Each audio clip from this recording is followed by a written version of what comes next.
I'm heading out the door, so I'm gonna get ready, and while I get ready, I'm gonna talk about the death of hobbies, the rise of entrepreneurism, and maybe the rise of hobbies again. Why is everyone all of a sudden talking about girl get a hobby? Also, I kind of recently just got up. I don't even know if this is the sweater I'll be wearing today, but I put a sweater on. I'm still wearing my sleepy tie, which is a special satin scrunchie thingamabob that I use to keep my curls intact so that I only have to do my hair once a week. I will leave it down below and I'll take it out later and you can see how it looks, because this has truly been a game changer for me in not having to style my hair every single day. It's like a new way of doing heatless curls, although I'm not doing my curls in them, I'm more like maintaining my curls in them. I also realized that as I'm filming this video, this new palette by Nomad Cosmetics, which is called, I think it's called, yeah, Fairy Tale Europe.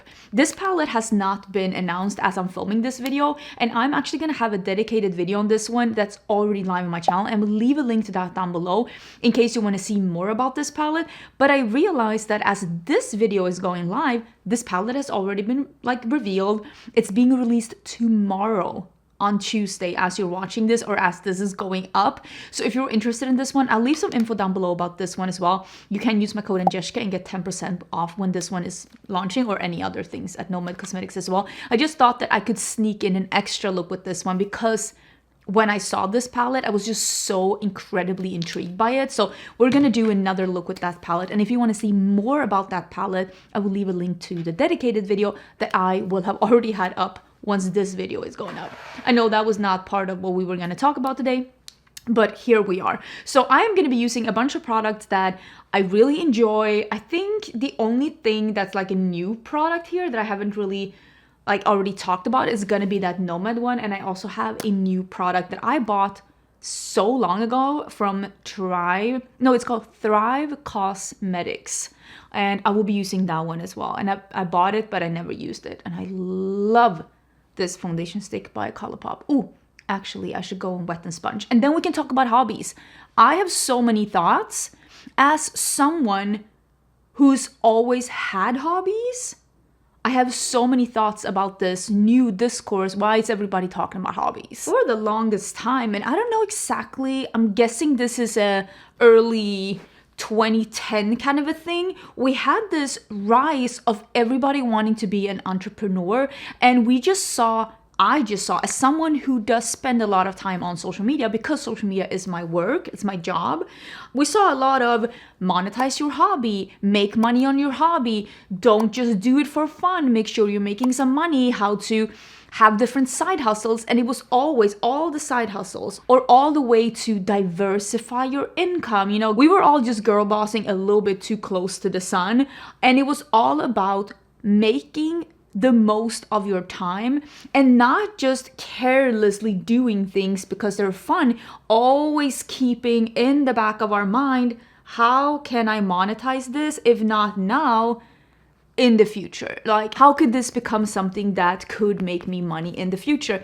And as someone who did monetize their hobby, I totally understand where this is coming from, because we're all living in tight times, and especially during the pandemic, when a lot of people were spending a lot of time at home, a lot of people were no longer able to do the kind of work that they did. I quit my job in 2020 to pursue my hobby full time, my hobby being makeup. So I totally understand. Like, I get where this is coming from. This need, this want. It's like this saying, what is it, like, love what you do and you never feel like you're working a day in your life, or something like that. It's this millennials dream that we will find a work that we love so much that it doesn't feel like work. Which I'm gonna tell you, this is, come closer. If you monetize your hobby, it will still feel like work some days. I love my job. I love being able to work with social media, being able to create videos, review makeup, do the work that I'm doing here. I love what I do. I really do. But due to monetizing my hobby, I clearly put a new stamp on it. I put the stamp where it's like, girl, even if you don't feel like it, you have to do it. So that got me thinking, So what is actually a hobby then? Can I call makeup my hobby anymore? Because I will still sit down and play with makeup and swatch makeup and go through my makeup collection without filming it. But since it is my job, every time I do that, there's always this little voice in the back of my head saying, you could have filmed this. You could have done something with this. You could have made content out of this. And I feel like this is the trap that a lot of people fall into when they get into monetizing their hobby. It is that now everything about that hobby is supposed to be your job. It's supposed to be monetized. And I think for myself, I'm only speaking for me, I have managed to still love this because this is my 10th year as a YouTuber, okay? In August, I will be celebrating 10 years as a YouTuber. The reason why I still think it's fun is because I didn't monetize every aspect of it. I didn't end up making everything into content. I have friends, and I say this with love, I have friends that every time they go into a makeup store, they pull up their phone to make a short out of the shopping, to do recommendations, to do something, because they simply cannot just look at makeup and enjoy makeup without making content of it. And I think for me, I think that is one thing that TikTok actually ruined for us, because it made it so easy for us to make anything into a 15-second clip, even though it takes way more than 15 seconds to get that clip ready. And people like that, like just off the cuff, kind of like shooting off the hip kind of a content. And it made people realize that they could monetize even more aspects of their hobby, and they floated further and further away from just enjoying something as is. And I'm not saying this to be mean. I've seen this with book talk as well. How many people right now did you think started books as a hobby and then went into monetizing it is right now just reading books because of the content and not because they feel like it? I am gonna argue probably quite a few. I recently saw a thumbnail of someone saying all the 22 books I've read in February. 22 books in February. Is that even fun anymore? That seems like a chore. And again, I will say, as someone, like I said in the beginning, who's literally lived my entire life always having hobbies, always having something that I do for me that I think is fun, I always find it very interesting when I ask people, what do you do for fun? What's your hobby? And sometimes people have nothing. They don't have anything that they do for fun. Or they'll answer something that is so deeply tied to consumerism, to spending money. And it's, for me, incredibly fascinating because for me personally, I think fashion can be a hobby, but I don't think shopping is a hobby. I think those are two different things. For me, fashion is a hobby. I research a lot. I almost like Pinterest scrapbook. There's a lot of I read up on it. I watch videos about it. There's a lot of things that you can consume. I know some people say you can't consume media as a hobby, and I say humbug. Reading is a hobby. Watching movies can be a hobby if it's done with intent. I think that consuming media can definitely be a hobby if it's done with intent and if it's done because it's entertaining. If it fulfills those two, I definitely think it's a hobby. But I don't think that shopping is a hobby as much as I think that fashion is a hobby. And I don't think mindlessly looking at series or on Netflix or doom scrolling or watching gossip on YouTube is a hobby as much as movies can be a hobby. But I guess that's something we can discuss. But I think that a lot of people, and I feel like that's the surge, the resurgent of hobbies right now, is that doom scrolling, when you just scroll on TikTok or on social media and you're just looking because you have nothing better to do. I feel like that has become so prevalent as of late that that's what's almost surged this need for, girl, get a hobby. Doom scrolling isn't a hobby. What do you do for fun? Because I'm gonna be honest with you, everyone that I ask that just scrolls on their phone when they get time to spare, they don't really seem to enjoy it. They just do it because they're bored and they have nothing to do. And all of the hobbies that I have in my life has come from me at one point or another being bored.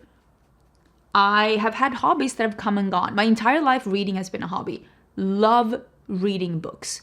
Big fan. I've loved different genres. I've also been very into baking on and off. It comes and goes in waves. Baking comes and goes in waves. I've always been very intrigued by baking.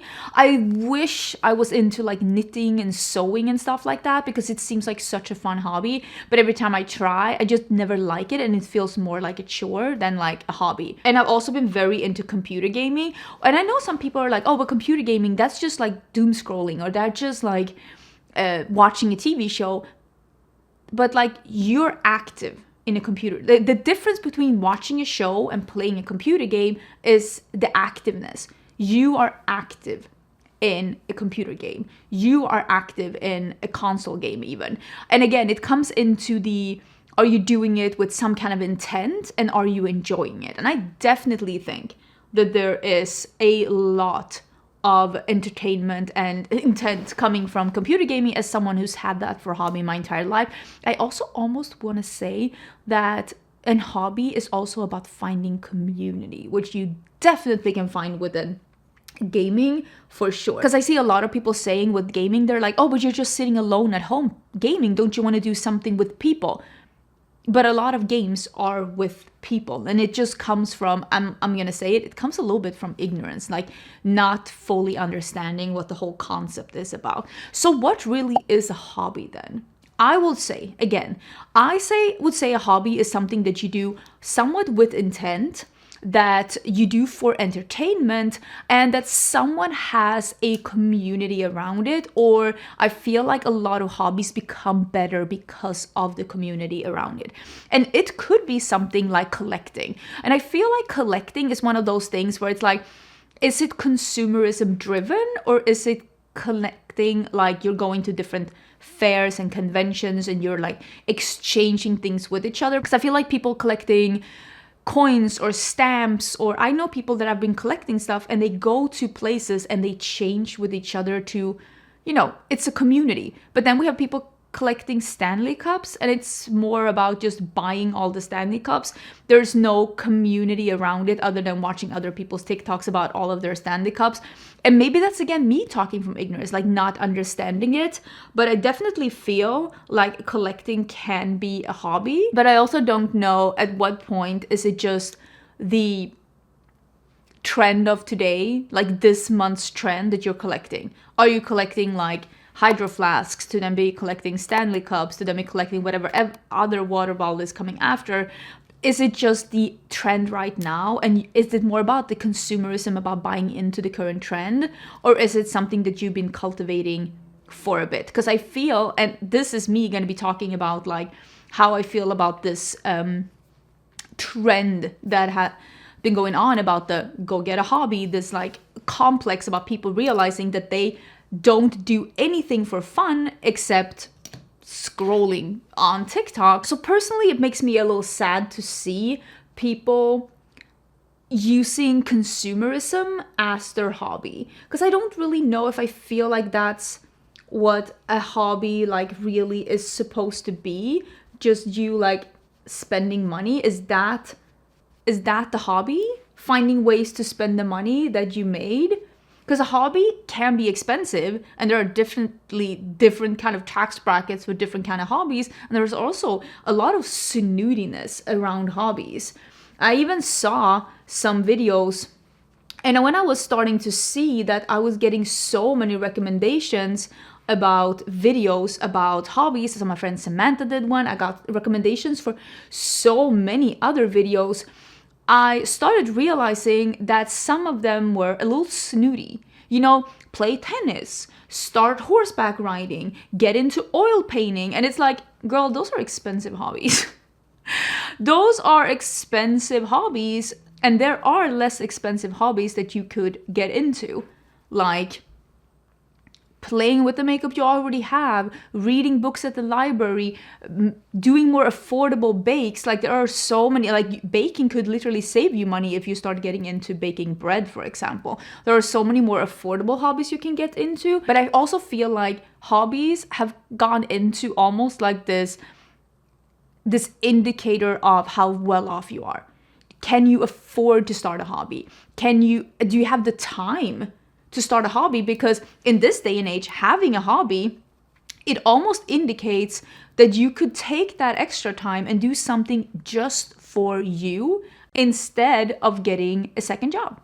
Because again, I feel like we went from the monetize your hobby, make your hobby into an income, how do you diversify your income, hustle, hustle, hustle. And then we went into the get a hobby, enjoy yourself, try different things. And it's like, those things can be expensive, okay? Horseback riding, do you understand how expensive that is? Some sports that people are recommending, do you understand how expensive those are? Those are expensive. Getting into painting can be really expensive. And I see so many people like saying, oh, you can get into pottery. That is not affordable, okay? That is a rich kid hobby. Tell me you're in a different tax bracket than me without telling me you're in a different tax bracket than me. Seeing all of these videos as well and hearing what my friends have to say about hobbies and what I have seen with hobbies these past, couple of years, it made me think, is consuming other people's hobbies a hobby? Is watching sports a hobby? Or is only doing sports a hobby? Is watching somebody play video games a hobby? Esports? Or is watching travel documentaries, social media about like researching fashion, like I said, watching other people style outfits or go to fashion shows, is that a hobby? Or is consuming other people's hobby not a hobby? Is that part of like doom scrolling? Where does the line go between mindlessly watching the TV or the computer or your phone, and where is the line until actually being part of like your hobby? If you're knitting, is watching knitting videos part of your hobby? I would argue yes. If you're not a knitter, is watching knitting videos part of your hobby? I don't know. Some people say that a hobby is not a hobby unless you're actually like making something. And I think that is, again, humbug. I think that is so stuck up and shows a level of privilege that I'm like, not everyone is creative. Not everybody wants to create something. And reading a book is a hobby. You're taking something away from it. And you don't have, oh my God, the snobbery within the book community. You don't have to read freaking Ernest Hemingway to be reading. That's still a hobby. You're consuming somebody's written word. You're taking in their thoughts. You're hopefully going away from the book with like thoughts and meaning and some kind of like thought evocation, even if it only ended up being with you, I don't agree with this author, which is fine too. That's a thought too. So when people say like, oh, a hobby is only you actually creating something, tell me you're privileged without telling me you're privileged. Mr. Oh, I like to do pottery on my free time. Oh, I'm so happy your family could afford that for you. Good for you. I used to go to the library on my free time when I was a kid. That's what we could afford. Nothing. Okay, so this is the new product we're going to be trying. This is the Natalia Multi-Stick from Thrive Cosmetics, and it's an orange. So I clearly had to buy it, but then I forgot to use it. So we're using it today because I am heading out and I want to have orange cheeks.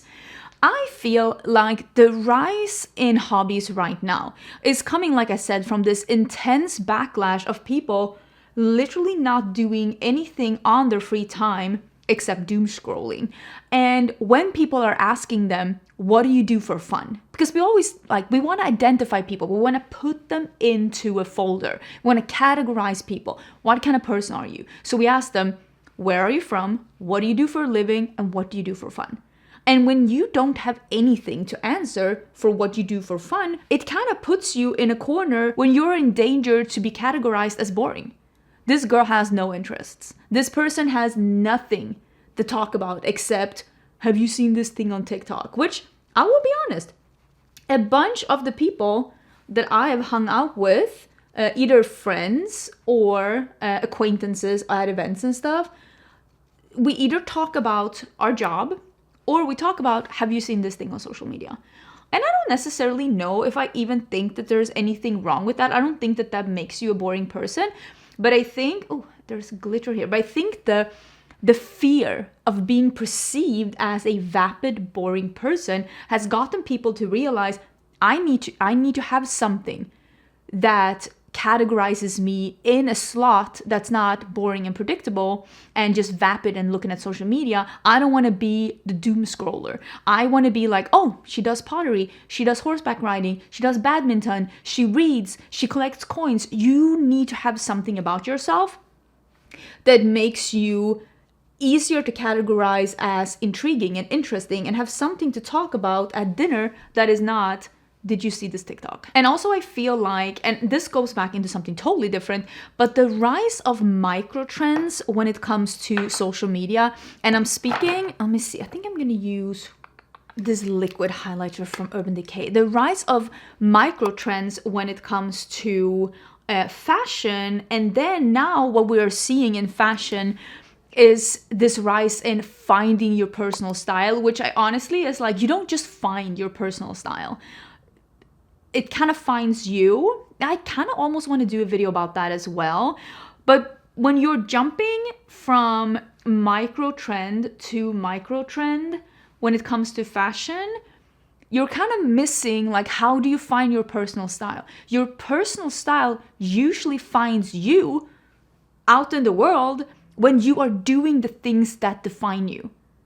And if the things that define you is doom scrolling, it's not weird that you keep jumping from micro trend to micro trend in fashion, because that's the part where you take inspiration.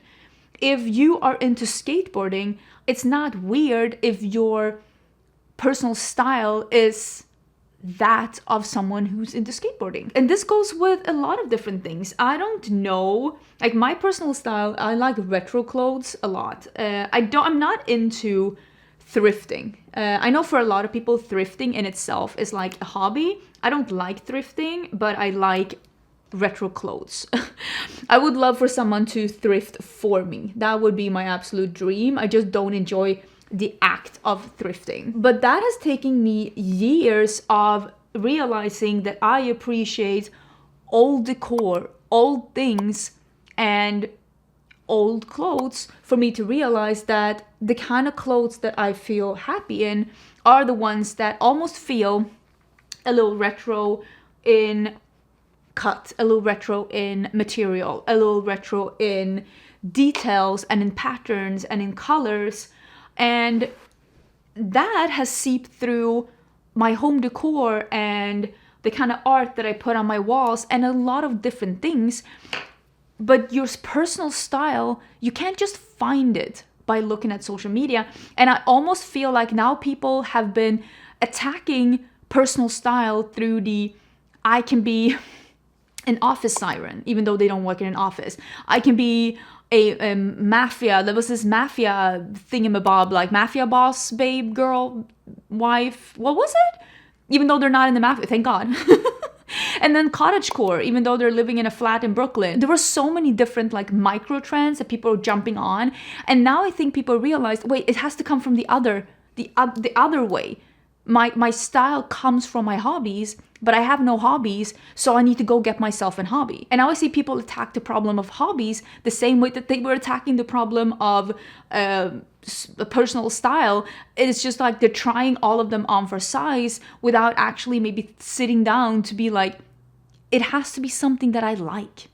I can't just get a hobby because I think making pottery looks cool. If I don't enjoy it, it's not a hobby. It's just something that I want to try on for size because I want to be seen as a person who does pottery. Look at all the people that all of a sudden got into painting and now they're a painter and they're doing all of these shorts and videos when they're sitting in a park doing God knows what with paint. Are you really into painting, or are you really into the idea of being seen as someone who's into painting? I'm gonna use this one on my lips too. That's actually really pretty. Okay, I'm kind of obsessed with that. Okay, if you didn't know, I love a good orange. And that's really nice. Overall, I am really happy to see that we are talking about hobbies in a way that we were like, get a hobby, get something for you, get something that you enjoy, spend your time doing something. Even though, again, I realized that it is a little bit of a privilege, both with money and time, to be like, get a hobby, spend your time doing something just for fun instead of making money.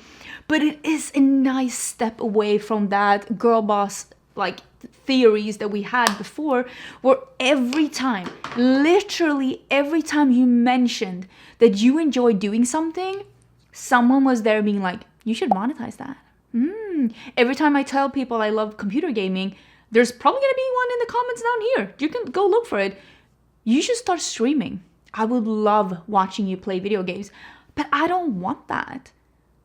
I don't want to monetize all of my hobbies. Like, I monetize makeup, and I am excited I did that because I've never loved the job more than I love this.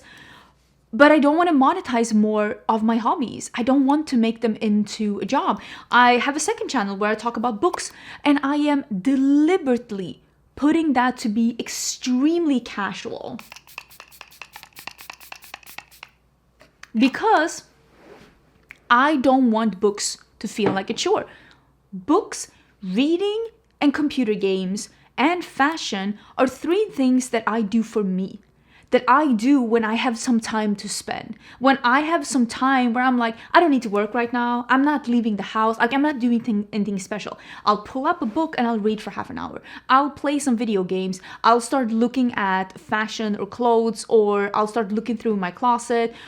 And I don't want to monetize that more than I already have. So with books, I'm very cautious that I don't put goals on my reading because of social media. That I don't read books because I want to review them. That I don't buy books because I should. That I don't spend time reading that I don't want to. If I don't feel like reading, I'm not going to be reading just because I have to update my YouTube channel. If I don't have anything to say for a week, I won't put a video up because it's so important for me right now that reading keeps being fun. And also, I don't make any money on my second channel. If you want to hear more about books, like, feel free. But like, I am literally not making enough money to cover the books that I buy. Maybe I am. It might be on the verge of actually covering it. But overall, it's not me necessarily monetizing my hobby as much as it is me finding an outlet to find a community for my hobby. And for me, it's very important that I make the distinction between the two, because I'm so excited to see us talk about hobbies in a way where it's like, wait, let me put some primer on, where it's like, do something for you because it's fun, and not like, oh, you like doing something, oh, you're good at something, you should monetize that. You should start streaming. You should start a bakery. You should get knitting patterns out there and make money out of that. And I'm very excited that we right now are talking about it in a different way. So it's not just monetize this, monetize that. Oh, don't waste your time doing something that you're not making money of it, because having a hobby is not a waste of time, unless you're having a hobby instead of actually, being able to pay your rent. Or if your hobby is costing more than you actually can afford. Maybe we should talk about that. The people collecting hobbies. Let's talk about that. Okay, we're gonna dig into this palette now, and I don't know if I showed you any swatches or not, but this is what the palette looks like. It basically has a row of neutral mattes and then 2 rows of more colorful shimmers. And I feel like this is such an approachable way of doing colors. I feel like this is how a lot of people do colorful makeup, which is that they do something neutral in the crease, do something colorful on the lid, and this palette gives you options for that. So let me show you. I'm gonna do some of the browns that's down here, and then I wanna play with this like olive green, and I might use a little bit of this dark brown as well. We're gonna do something a little bit, like not simple, but maybe simple, because again, I am heading out. But if you're interested in seeing some more looks and me playing with some of the other colors, that video, like I said, will be down below. It's already live on my channel. So I was thinking a lot about this because, again, if you search for like, get a hobby, hobby girl era, get a hobby in 2025, all of those things, you will find so much content around that on social media. And I find it very fascinating, again, how things can go in trends. And also, like, when you are now, maybe you're in the, oh, I need to get a hobby. I don't want people to see me as boring or vapid or like an uninteresting person. You need to be careful to be like, are you interested in getting a hobby because it is popular to get a hobby? Like, are you jumping on another micro trend, or do you actually want to get a hobby? Because I have literally seen people on social media right now making it they're monetizing the hunt for a hobby. So is getting a hobby that you monetized? Did you fall into the girl boss thing again? Did you girl boss a little bit close to the sun? Did you want to find a hobby and you made the chase for a hobby into a hobby that you then monetized? Don't fall into these traps that social media is like, you need to show people your journey. You really don't need to show people your journey, okay? It's okay to just do something for yourself. We always say, like, if a tree falls in the forest and nobody hears it, did it actually fall? Do we say that in English too, or is it only in Swedish? I feel like we say that in English too. And it's the same with hobbies. If you get a hobby that you enjoy and you didn't tell anyone about it, did it actually happen? Girl, it did. Calm down. It's okay. You don't need to tell everyone about it. And especially if you feel the need to find a hobby that portrays you as the person you want people to see you. I'm gonna get into pottery or painting because that is what cool girls do. But actually what you really want to do is collect stamps. But you get into pottery, you get into painting because it's cool and you want to be seen as that girl, and you start recording your journey. If you're not enjoying it, it's not a hobby. Okay? I'm just saying. And also be careful. And this is like when I tell people what to think about when you start your social media. I always say, if you want to start social media, that's amazing. All you need is whatever you are looking at me right now, which is probably a phone or a laptop. You only need that. You don't need to buy any fancy equipment to start social media. And this is how I think you should think about getting a new hobby as well.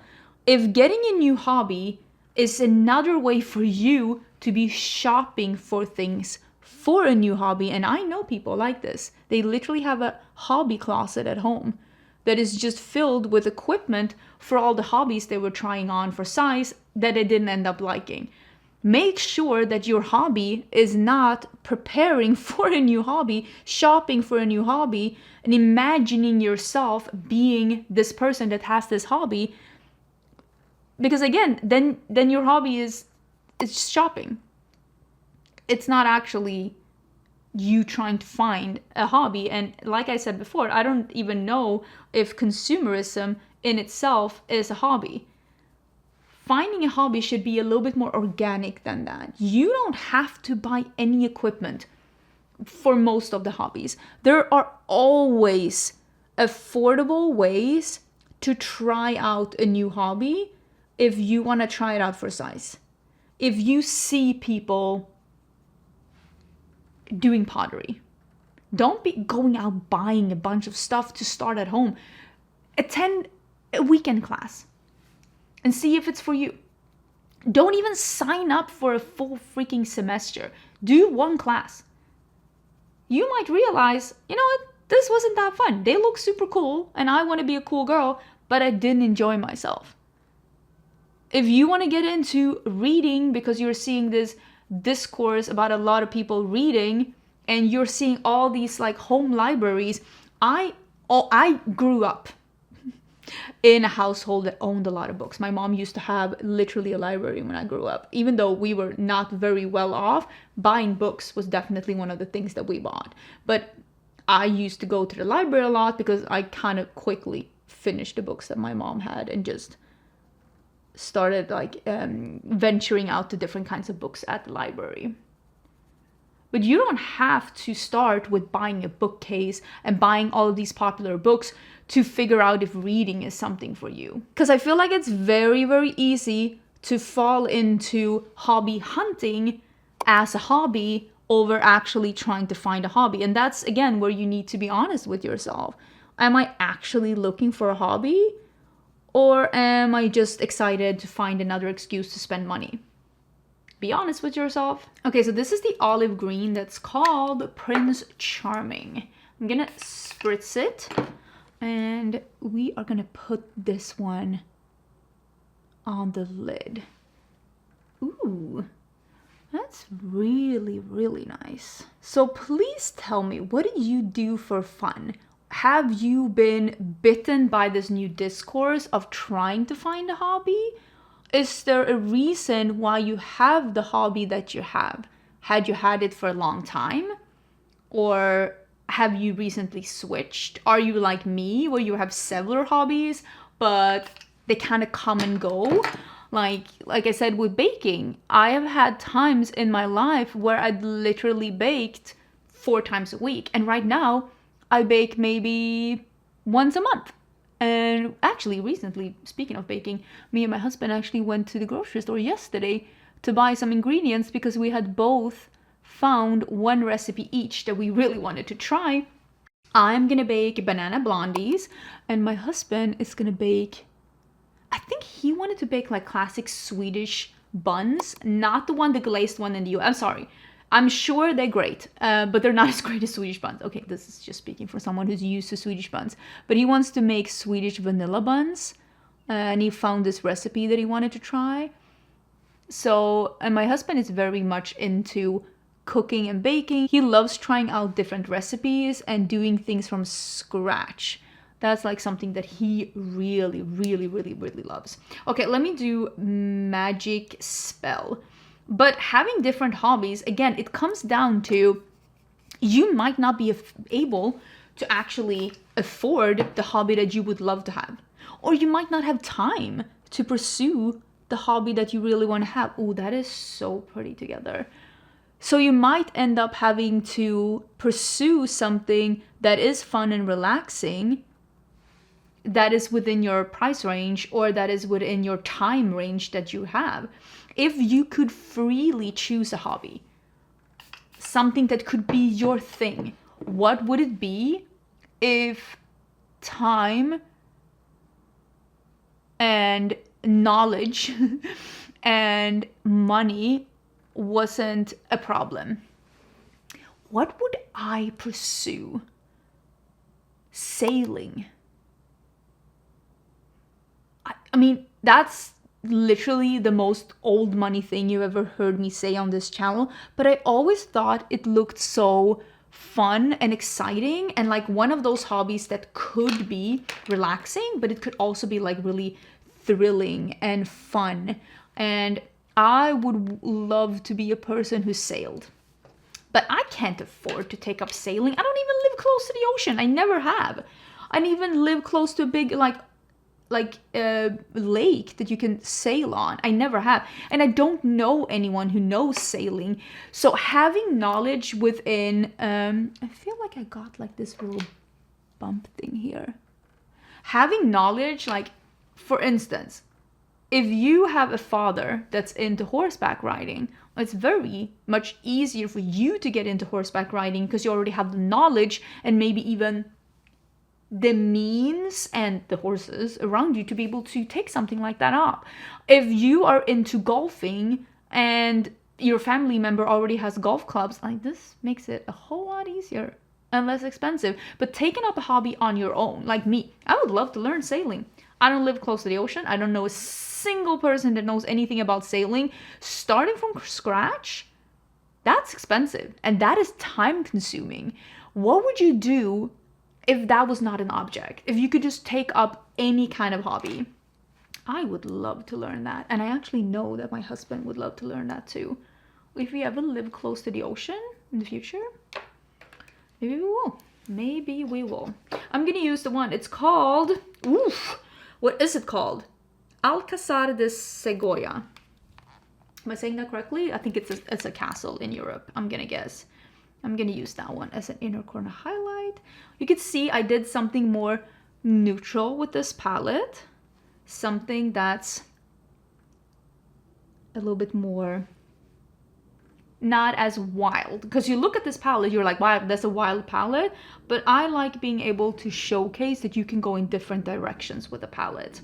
I also have seen the rise of grandma hobbies, and they are usually a little bit more affordable. It makes them a little bit more approachable, like knitting or crocheting or baking or pickling, like stuff like that, that's a little bit more approachable, and where the threshold to start the hobby might be a little bit easier. And also you might not need someone around you that knows the things and has the equipment to be able to take it up, because there are so many good instructions available for something like that online.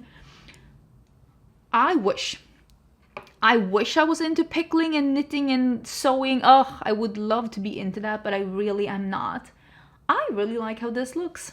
Okay, let me finish up the makeup look, and then I'm gonna take off this one and show you how I style it and how it looks. Now that the makeup look is all done, I am gonna take this one out. As you can see, it's like a scrunchie, but then it has this bar as well that the hair is tied around. So I'm gonna take this one out. And when you see I untie it, you can see the hair is around this one. And basically how this one looks, it is this like bar that you're supposed to wrap your hair around. And then it is a scrunchie as well to like tie around your hair. And I use it when I'm sleeping, and then I take my hair out and I am gonna brush it. I had a hairpin in as well. I am on... This is third day hair. This is third day hair, and I don't know if I need any dry shampoo today. I don't think so. I'm just gonna brush my hair out. I might do a low dry shampoo actually. Let me go get it. I use the K18 Air Wash Dry Shampoo. Oh my god, I have a hair. That's tickling me. You shake it, and then it is not an airless pump, so it's like one of those spritz. I do this because I don't want it on my forehead, and I just spritz a little bit around, and this gets wet on the hair, and you basically leave it for a couple of minutes to let it dry down. And I'm just gonna literally leave this as is, and I'll come back and we can brush it out, and you can see like the difference that it makes. And this one holds like 2 days for me, so I don't have to use dry shampoo tomorrow. I can just sleep with this sleepy tie as well. I will leave a link to this down below, and I'll just have nice hair tomorrow as well. I usually wash my hair once to twice a week. It works for me. Okay, it has dried down, so we are just gonna brush it out. Do you see the difference? Like, that is amazing. And no residue. It just feels fresh. I usually on like second and third day, and maybe even fourth day, I finish up with the Final Call Frizz and Static Control Mist by Dry Bar. This is like a mister that almost has a little bit of like moisture in it, so don't use too much. I mainly use it in my lengths. This one smells nice too. It is coconut colada. Who doesn't want to smell like that? But it just takes the frizz down in my lengths. You can see you can see the difference. It just takes the frizz down and makes the curls look a little bit more defined.